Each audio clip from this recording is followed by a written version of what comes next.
Welcome to my class. So in last session we have completed Rajasthani painting, and in this session we will learn पहाड़ी paintings. Okay, तो आज इससे पहले हमने Rajasthani painting के बारे में पढ़ लिया था कि राजस्थानी पेंटिंग का ओरिजिन कहाँ से है, उसके सब स्कूल कौन कौन से हैं, उसमें कौन कौन सी पेंटिंग्स हैं जो इम्पोर्टेंट है. अभी हम इस सेशन में पढ़ेंगे पहाड़ी पेंटिंग के बारे में. ठीक है, तो अभी हम पहाड़ी पेंटिंग के बारे में सबसे पहले पढ़ते हैं उसका ओरिजिन और उसका डेवलपमेंट. यानी पहाड़ी पेंटिंग जो है उसका ओरिजिन 18th सेंचुरी में हुआ था. पहाड़ी पेंटिंग जो थी वो 18, इसका मीन्स ये है कि 18th सेंचुरी के अंदर पहाड़ी पेंटिंग का बनना शुरू किया था हमने 18th सेंचुरी में. ठीक है, अब इसके एरियाज कौन कौन से आ जाते हैं. एरिया यानी पहाड़ी से पता चलता है आपको खुद ही कि जो पहाड़ी एरिया थे वो इसके अंदर आएंगे. तो हम कौन कौन से एरिया देखते हैं. हिमाचल प्रदेश, जम्मू एंड कश्मीर, गढ़वाली, बुलेर और बारसोली, ये सब सारी जगह हैं जो कि इसमें आएंगे. ठीक है, अभी है हमारे कैरेक्टरिस्टिक्स इसके क्या क्या थे.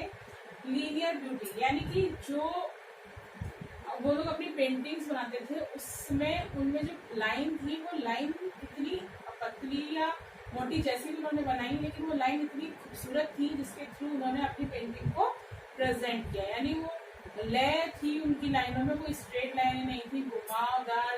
अपनी पेंटिंग को ब्यूटीफुल बनाने के लिए उन्होंने लाइनों का बहुत अच्छा प्रयोग किया था.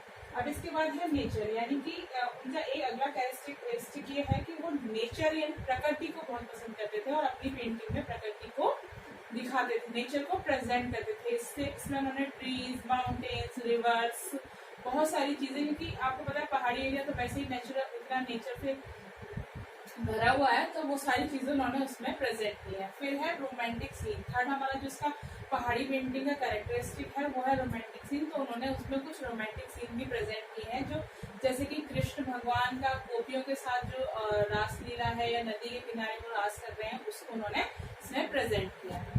फिर इसके बाद ये है सिंबल ऑफ गॉड, यानी कि ये भगवान कृष्ण को जो है वो सिंबल ऑफ गॉड मानते थे और मोस्टली उन्होंने इन्हीं की पिक्चर्स इसमें बनाई थी. वो उनको अपनी पेंटिंग्स का हीरो मानते थे, और जो हीरोइन हुआ करती थी वो सिंबल ऑफ सोल, उनको सिंबल ऑफ सोल कहा जाता था.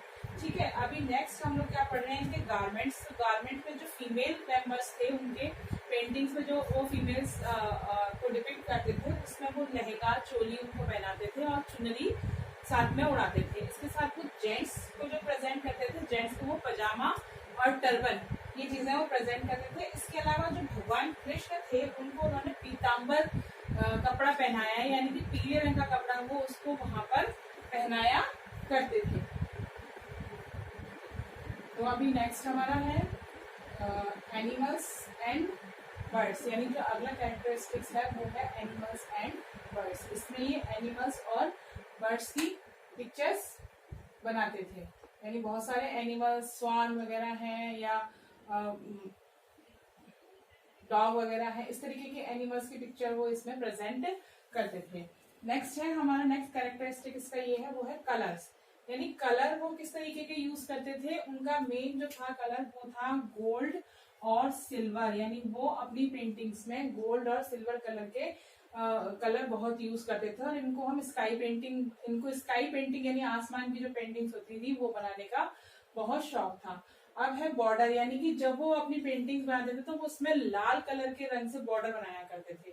पहाड़ी पेंटिंग्स की जो एक मेन खासियत है वो ये है कि वो अपनी पेंटिंग्स में बॉर्डर बनाते थे और उस बॉर्डर के लिए वो रेड कलर का यूज करते थे. नेक्स्ट हमारा है मेजर कलर, यानी कि वो ऐसे कौन कौन से कलर थे जिनका वो ज्यादा यूज करते थे. तो वो रेड, ब्लू और येलो, इन 3 कलर का यूज वो अपनी पेंटिंग्स में बहुत ज्यादा करते थे.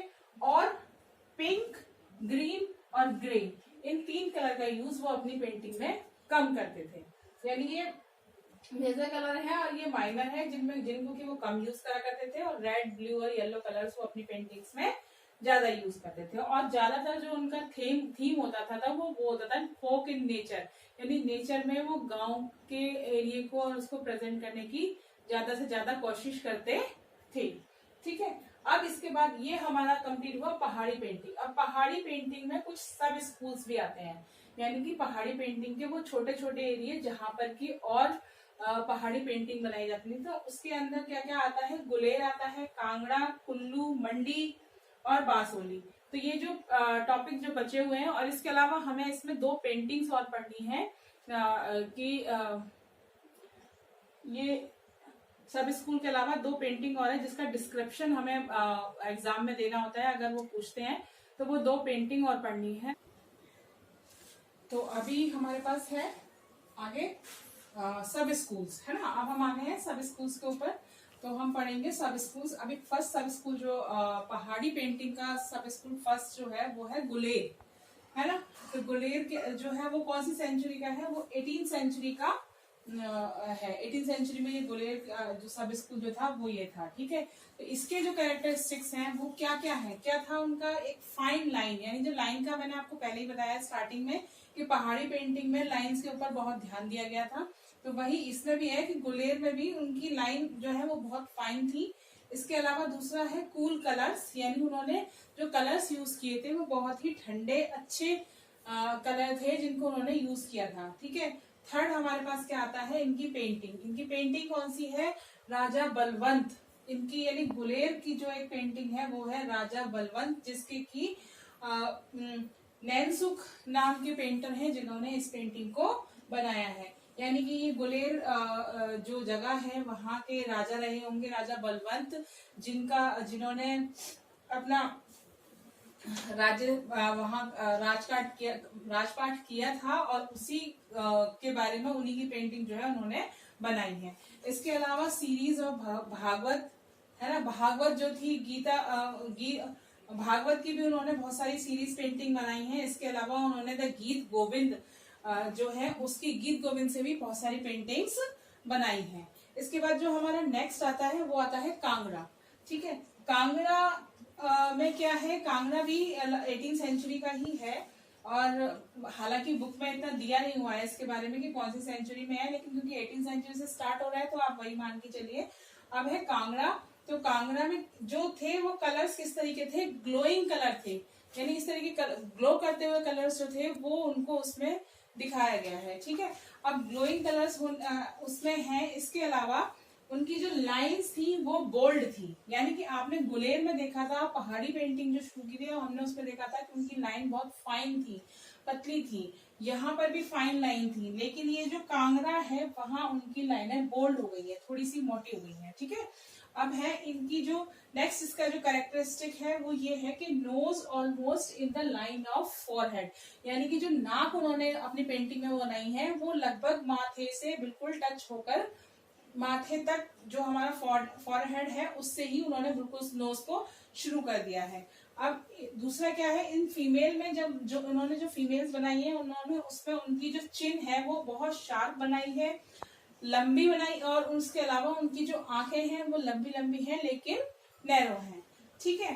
अब इसमें इनकी पेंटिंग है राजा संसार चंद, यानी कांगड़ा के एक राजा थे संसार चंद, उनके कोर्ट में जो फेस्टिवल हुआ था, यानी उनके दरबार के अंदर जो फेस्टिवल हुआ था उसकी एक पेंटिंग बनाई गई है जो है राजा संसार चंद की पेंटिंग, ठीक है। इसके अलावा अब हमें आपके इसमें वही 18th सेंचुरी का ये भी है, और इसका रीजन जो है यही था, ठीक है। अब इसके बाद हमें कुल्लू, मंडी, बासोली और 2 पेंटिंग्स और पढ़नी है, तो वो हम आपको नेक्स्ट वीडियो में दिखाएंगे, ठीक है। Okay, till then bye bye.